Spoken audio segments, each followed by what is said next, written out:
This is a program about changing your life.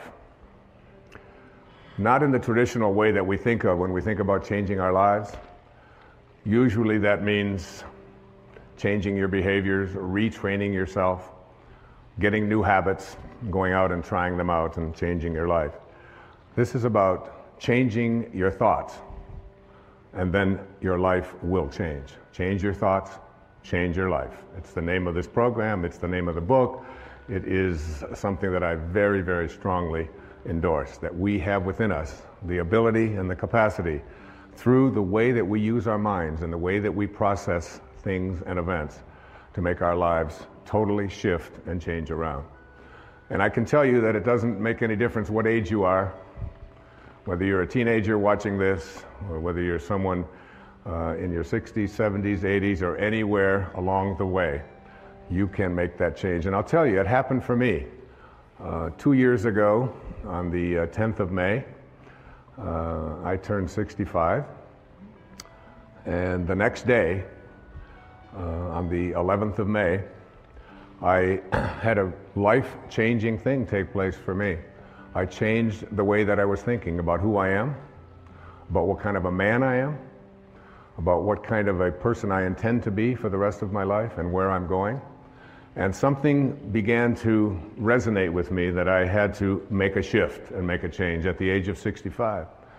I had a wonderful office, which was really a townhouse. It was filled with over 20,000 books.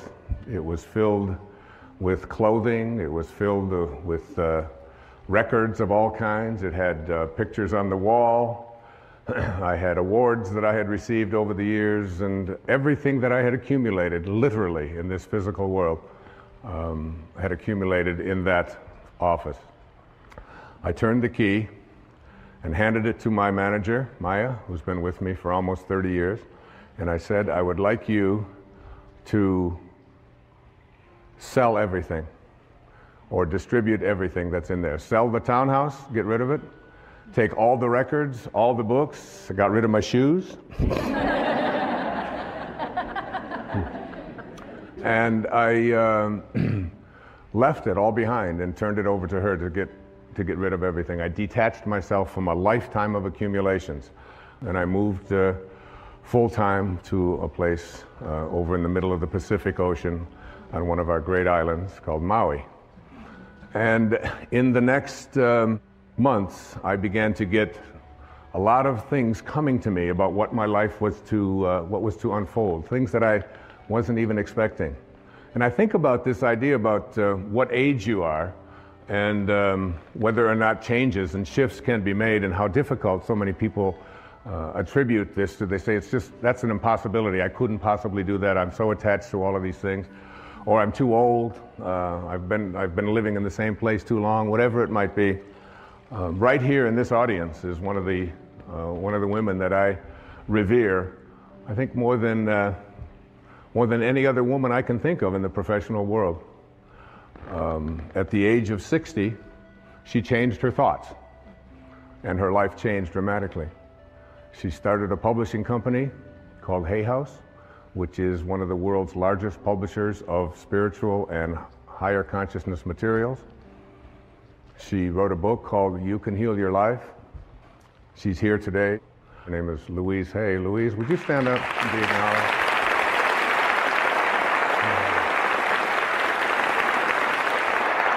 Thank you, sweetheart. Louise, with a great number of people from all over the world, just celebrated her 80th birthday. So,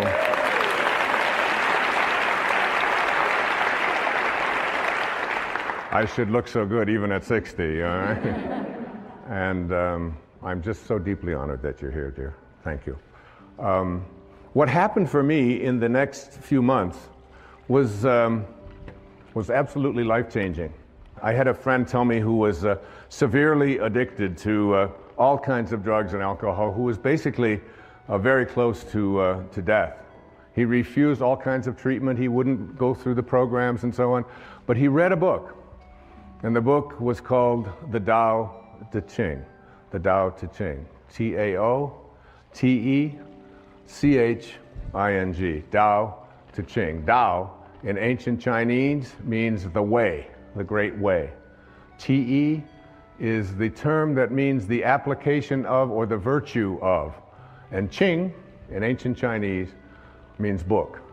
So it's the book for applying the virtue of living the way. That's what this book means. And he told me that, and I thought, I've heard of the Tao Te Ching, I've heard of Taoism, I'm familiar with that. I had read about it when I was in college. I'd even lectured a little bit about it when I was teaching at a university in New York City, at St. John's University. It was something that I had sort of a cursory awareness of, but it wasn't something that I was really profoundly interested in. I was watching a TV show one night and someone talked about the Tao on there. I walk into a bookstore and there's a copy of the Tao. This is all happening in the 6 months or so that between when I had left and knowing that it was time for me to detach myself from all of the things that had been so much a part of my life and move on into a new area of my life. So I couldn't resist it any longer, and I said, I really want to read the Tao, and I'm going to take the next year, a full year, and in that year, what I would like to do is I would like to read each verse. There are 81 verses in the Tao Te Ching. You can read it in an afternoon, but you can study it for a lifetime. And in the studying of this, I said I would like to just take those 365 days for the next year, and in every 4 days, I am going to read one verse. Some of them are only 4 lines long. Some of them are 12, 16 lines long. I'm going to create for myself a way of seeing if I can live this Tao. And what I did was I would read it, then I would meditate on it, I would walk on it, I would go swim on it. When I would do yoga, I would practice it, and then I would sit down after the 4th day, and I had a picture of the man who was considered to be the author of this, although there's no historical actual record of his name is Lao Tzu. This is the visage that I looked at. This is the image of an artist's drawing of Lao Tzu. In ancient Chinese means old man. Old man. He was the old man who was living in China in the time of the warring states, and he decided he didn't want any more to do with war and violence and hatred and killing and all of the things that were so much a part of his world. And he got on his oxen and he left, and before he left to go off and be by himself, he dictated some 5,000 Chinese characters, these 81 verses that became the Tao Te Ching. There are some people who call the Tao Te Ching the wisest book ever written. If you Google this thing called the Tao Te Ching, you'll come up with over 1,300,000 hits on the Tao Te Ching. Not only that, there are 14,000 translations of the Tao Te Ching that I have come across. So what I did is I took 10 of those translations, the ones that seem to be the most relevant, the ones that seem to have the most meaning to those people who lived in this part of the Western world, and I combined them into what I consider to be the most useful translation of the Tao Te Ching.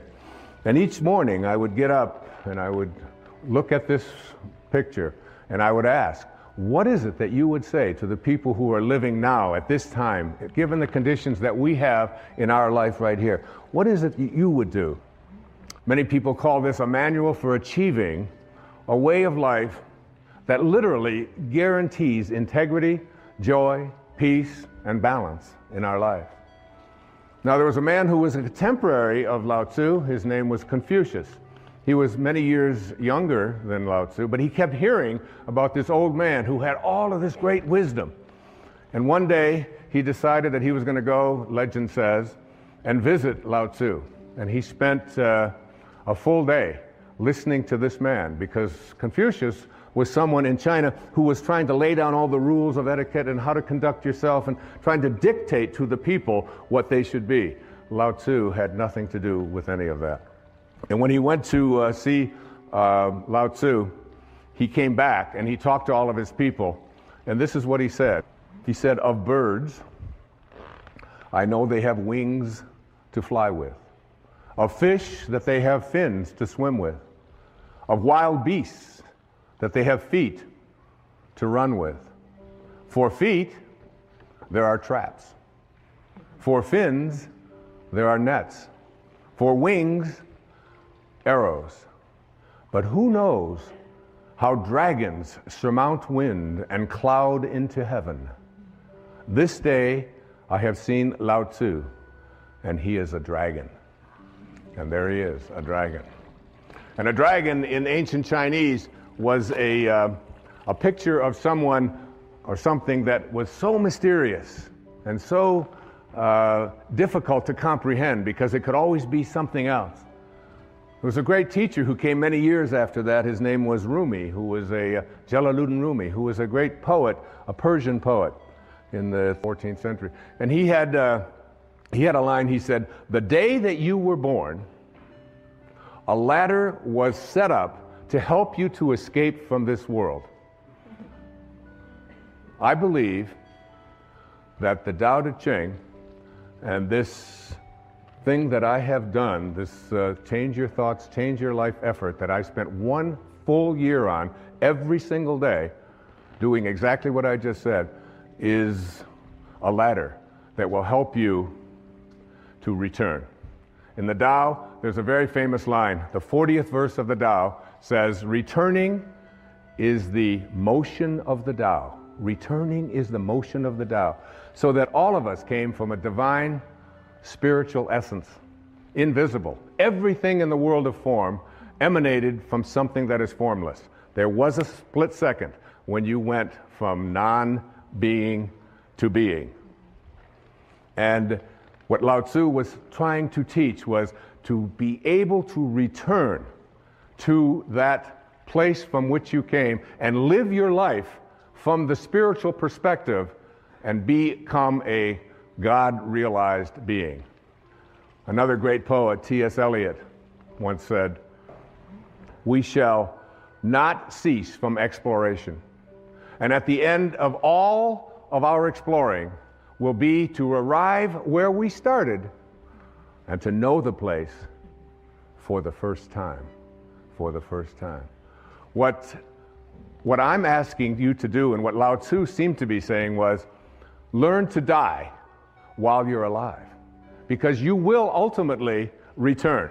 All of us have a return trip, a round trip ticket when we came in, didn't we? But if you could learn to die while you're alive, and there's a great story, I have to tell you this story. I want to read this story to you. It's a way to look at this idea of dying while you're alive. It goes like this. To die while we are alive gives us the only opportunity we will ever have to get outside of this package that houses us temporarily. There's an ancient parable that repeated generation after generation by the spiritual masters of India, which illustrates this point. Listen to this wonderful story. A traveler from India went to Africa to acquire some local products and animals. And while in the jungle, he saw thousands of beautiful, multicolored talking parrots. He decided to capture a talking parrot and take it back as his pet. At home, he kept his parrot in a cage, and he fed him, and he gave him wonderful seeds and honey, and played music for his pet, and generally, he treated him very well. When it was time for the man to return to Africa 2 years later, he asked his parrot if there was any message that he could deliver to the parrot's friends who were back in the jungle. Well, the parrot told his master to say that he was very happy in his cage and that he was enjoying each day and to convey his love.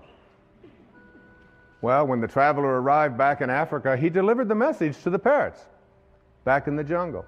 Just as he finished his story, a parrot with tears welling up in his eyes fell over dead. The man was alarmed, and he decided that the parrot must have been very close to the parrot in the cage, and that this was probably the reason for the sadness and for his demise. When the traveler returned to India, he told his pet what had happened. As he finished his story, the pet parrot's eyes welled up with tears, and he kneeled over dead in his cage. The man was astounded, but he figured that his pet died from the despair of hearing of the death of his close friend back in the jungle. The trader opened up the cage and tossed the dead bird outside onto the trash heap. Immediately, the pet parrot flew up to a branch on the tree outside.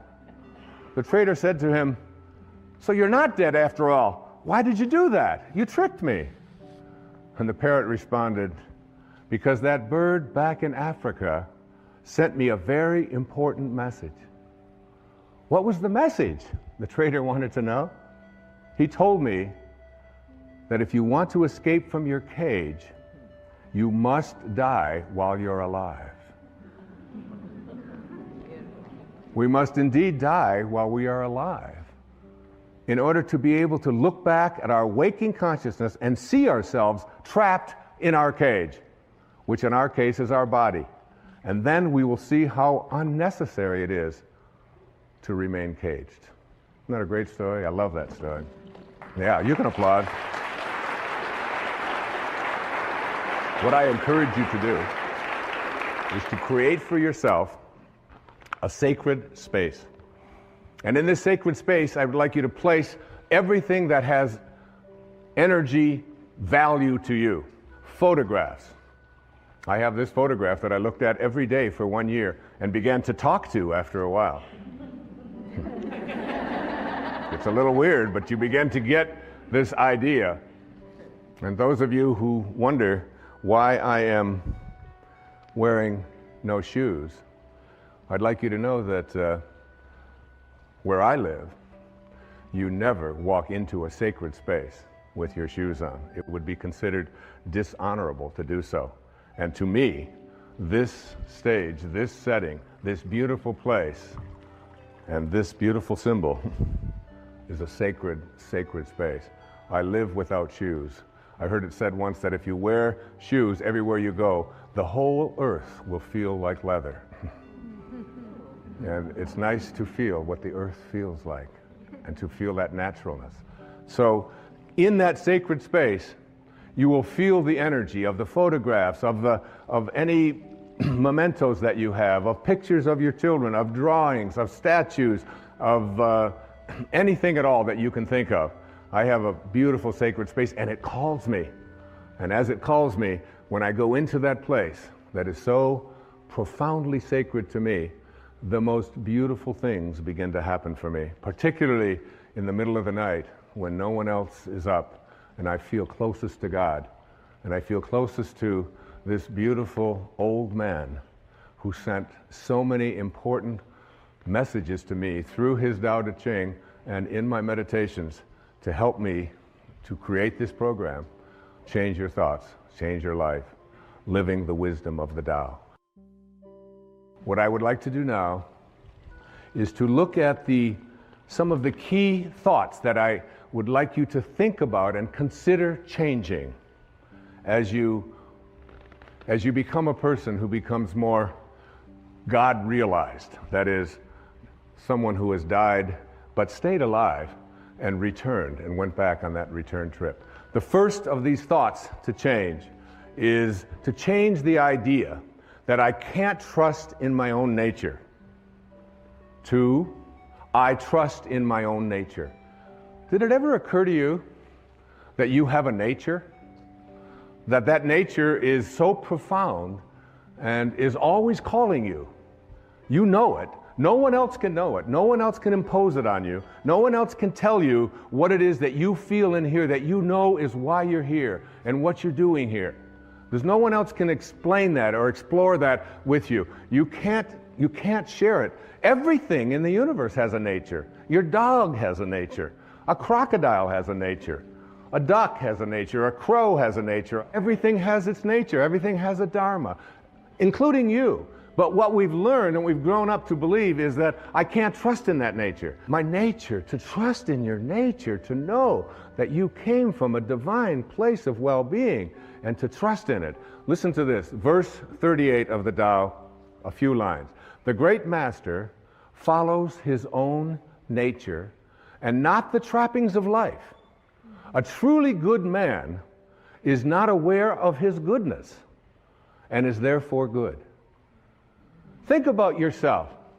The first moment of life, the very first moment, that speck when you went from nowhere, N-O-W-H-E-R-E, to now here, N-O-W-H-E-R-E.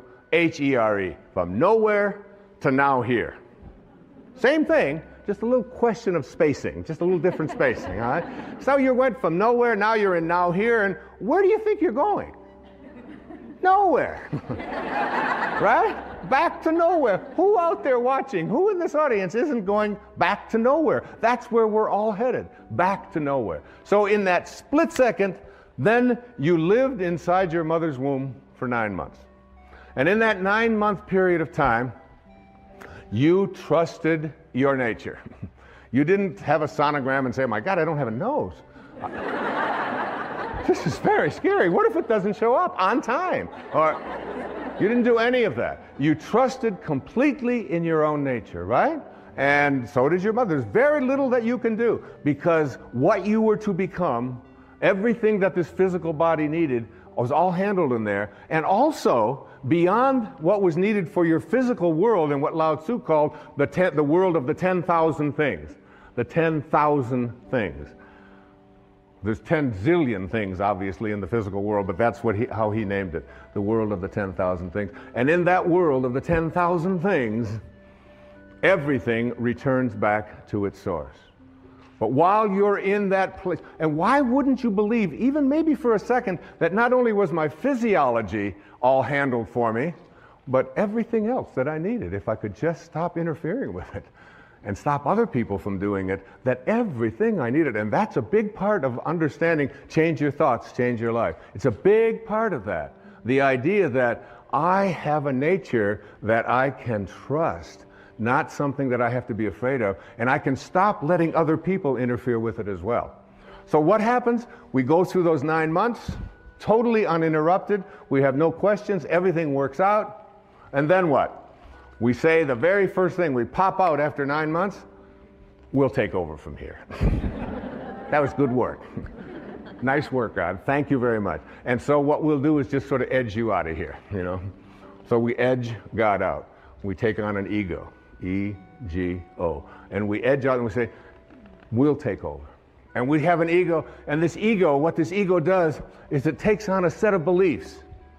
And these beliefs are that I am what I have, that I am what I do, that I am what other people think of me. So we're raised to believe that the more stuff I accumulate, the more things that I get, this is who I am. The more that people like me, this is what I'll get, and on it goes. I want to tell you a story. It's a story of one of my children. Her name is Tracy. We lived in Detroit when she was born. She came in as a little rebellious. She came in the middle of the Detroit riots when they said nobody is allowed to go out. Anybody that goes out is going to be arrested. And she said, this would be a good time for me to show up. Which is exactly what she did. So when she showed up, after about the second or third year, Tracy went to preschool. And she came home from preschool. She was about 3. And in that time she came home and she said, she handed me a paper, and it had a gold star at the top of the paper. And I looked at it and I said, and she said, Daddy, I got a gold star, I said, I'm not really interested in gold stars. I said, but what are you doing? What is this? What? She said, well, we did something in school called adding, and I got them all right, and I know how to. I said, adding?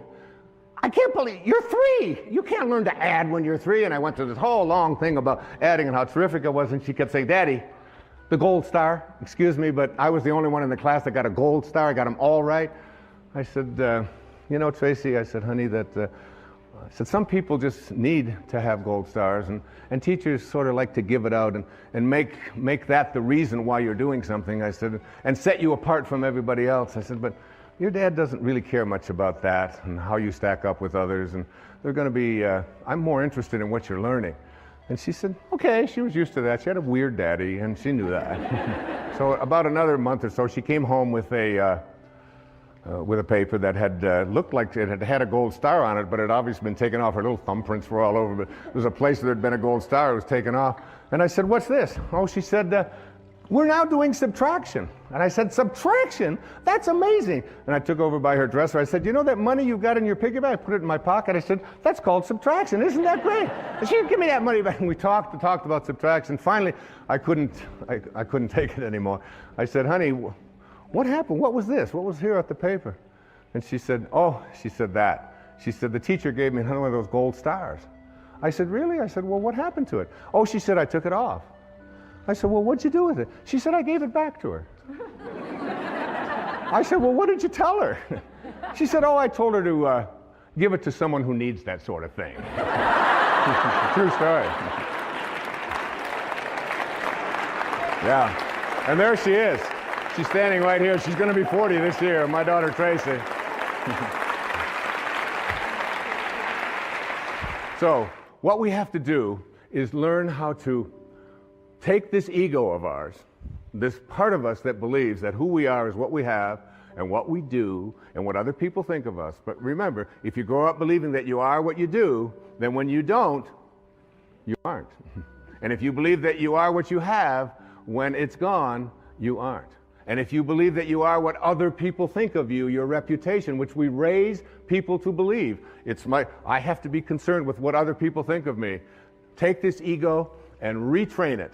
And one of the ways that you do to retrain it is, first, you take this idea that the ego has of fear.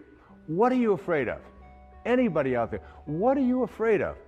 Shift from fear to curiosity. Become curious about what you're afraid of. That's what Lao Tzu taught me. Become curious about what you're afraid of. You're afraid of flying? Get curious about that. Get interested in that. You're afraid of snakes, you're afraid of disapproval, just shift from fear and say, I'm going to become more curious about what I'm afraid of. And then take all of the things that you're attached to, like all of your photographs, like all of your furniture, like all of your clothing, like all of the stuff that you find so much attachment to, and start letting it go. Start letting it go. You know, the day that I turned that key on May the 11th in 2006, I didn't even know where I was going. I just knew there was a shift taking place. I felt freer than I'd ever felt, I think, in my life.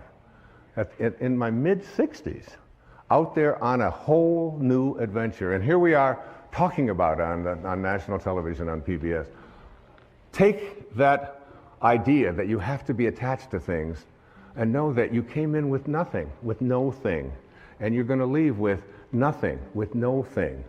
And understand that your life is a parenthesis in eternity. Live there without attachments. And then take your need to be in control of yourself, of others, of the situation, and shift from control to trust. Begin to have a trust. Lao Tzu is profound about this. In each one of the 81 verses, it comes up about 60 times as you look at letting go and letting God, allowing yourself to trust in your nature, allowing yourself to no longer believe that everything has to be controlled by me, and that other people no longer have to be in control of me as well. Begin to trust. Just like you did for the first 9 months. You trusted. Your nose showed up. Your height showed up. Your eyes showed up. Whatever. It all showed up. It's all perfect. It's all divine. So why not wander through your life and have this wonderful, peaceful knowing that it's all fine? And finally, shift from your sense of entitlement. Nobody can treat me that way. I'm entitled to have this. Well, I paid for that. I let go. I mean, that in 1 year, I let go of all of my entitlements. I don't feel I'm entitled to anything. I'm just here. Shift from entitlements to radical humility. Lao Tzu speaks about it so often. Stay humble. Stay low. The greatest leaders are the ones who do the least. The ones who stay back and just model and allow. And at the end of the day, in one of the verses of the Tao, it says, the people will say, we did it ourselves. We did it ourselves. In verse 49 of the Tao Te Ching, here's an exact quote. The sage is kind to the kind and kind to the unkind because the nature of his being is kindness. And also, be wise, and help all beings impartially, abandoning none. You know what I do? Just before I did this program, I have to admit I was nervous. I was humbled by it. Like, who are you, Wayne Dyer? Who are you to read the Tao and believe that you can interpret it on television and interpret it in a book and spend a year and say, like, I got real humble with that. And you know what I say? Tao, which is just another word for God or source or Krishna or Allah or whatever you want to call it, guide me. Guide me now. I have that awareness before I come out. If you knew, it says in the Course in Miracles, if you knew who walked beside you at all times on this path that you have chosen, you could never experience fear or doubt again. I remember Mother Teresa saying to a dear friend of mine who was asking, what could he do? What could he do to do something for her? He was, his name was Pat McMahon. He was on KTR radio in Phoenix. And finally, Mother Teresa said to him, you can do something for me. She said, tomorrow morning, get up at 4 a.m. and go out onto the streets of Phoenix and find someone who's living there who believes that he's alone and convince him that he's not. That's what you can do. That's how saints talk. That's how Lao Tzu spoke. Okay, let's go on to the next thought. To change. So you're changing from not trusting in your nature to trusting in your nature. You change your thought from I need more to what I call living contentment. What is this thing about more? It's the mantra of the ego, isn't it?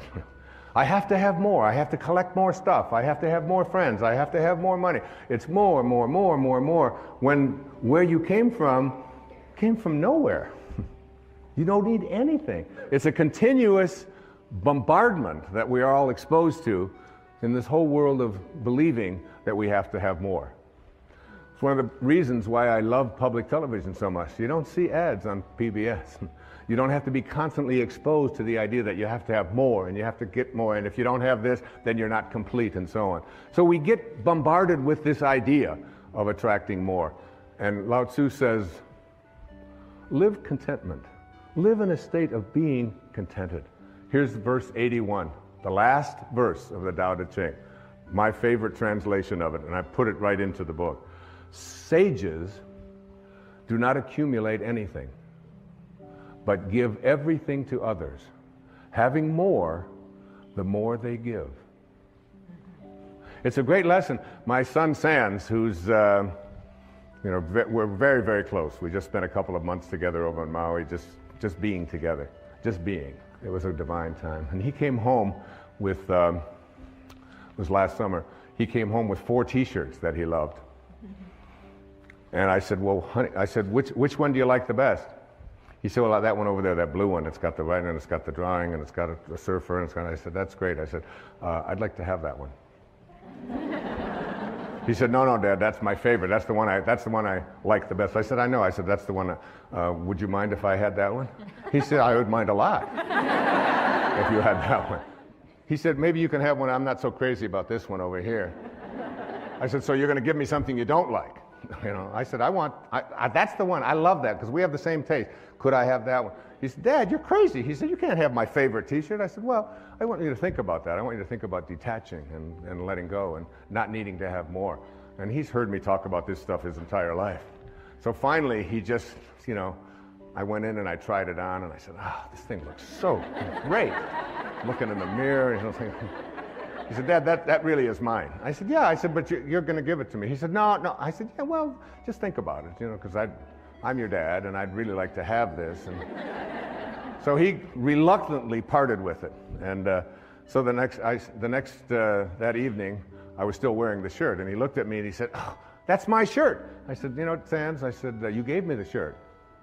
I said, I'm going to wear this shirt until you are happy that I have your favorite shirt. I'm never going to take it off until you are happy. He said, well, you'll be wearing that shirt a long time. I said, well, that's okay. So I wore it. The next day I got up. I slept in it that night. I got up the next... I did. I got up the next morning. I put it on, and that Sands would come in and he'd look at me. I said, oh, you're still not happy that you gave me something that you really love. Because this is what it really means to be a sage. This is what it means to be a divine being. To be someone who's willing to depart with not the things they don't like, but what they do like. I wore it the next day. I wore it the next day. I wore it for 2 weeks. Take it off only to wash it. Put it right back on. 2 solid weeks. Each one of my children will tell you. Finally, one day he said, Dad, I'm so happy. I am so thrilled that you have that T-shirt. I said, oh, that's great. I can finally take this thing off. I'm going to just give it away. But it's like, what a great lesson in that. The idea that you take, there's a rule. It's called the 80-20 rule. And in the 80-20 rule, it says, everything that you have, all of your stuff, 20% of it is what you use. All of your clothes in your closet, 20%. You just keep using the same 20% over and over. 80% of the clothing that you have in your closet for so many people is something that you never use. You don't wear. You look at it, you store it, you think, well, there might come a day, oh, I can't part with that, even though you've been carting it around. Every time you move it and you put it. Take the 80% that you don't use, says Lao Tzu, and give it away. Give it away. Lao Tzu said that when your cup is full, stop pouring. When your cup is full, stop pouring. We have an obesity crisis in the United States, in the Western world. The obesity crisis can be handled if you just read the Tao. If you realize, in verse 33, it says, if you realize you have enough, you are truly rich. If you could just learn something called portion control, where you just take a bite and you say, is my cup full? Stop pouring. Stop pouring. In other words, instead of filling yourself with that which is already a surplus, in the Tao it teaches us to take surpluses and to reduce them, and to take deficiencies and increase them, so that we create balance in our lives, to be in balance. You can take the jewelry that you don't use. You can take the clothing and then once you've given away the 80% that you don't use, take one of the things that you really like and practice giving that away. It's such a wonderful way. Listen to this poem. It was written by a great Persian poet named Hafiz. It says, even after all this time, the sun never says to the earth, you owe me. Just look what happens with a love like that. It lights up the whole sky. It lights up the whole sky. There's no owing. There's no owing. You don't have to be, you can practice living a state of contentment. This was so powerful for me. You just can't imagine how good it felt for one entire year to walk through every day and say, I'm content. I'm content. I start out every morning of my life. The first words, Hafiz says, if there's only one prayer that you say every day, make it thank you. Just say thank you. That's how I start. Wake up, thank you, God. Thank you. Thank you, Source. Thank you, Tao. Whatever you want to call. The opening line of the Tao says, the Tao that can be named is not the Tao. As soon as you put a name on it, it dissolves. There's no name for it. It's just endlessly, invisibly, constantly in a state of creating out of a state of love, out of a state of love, out of a state of love, out of a state of love, out of a state of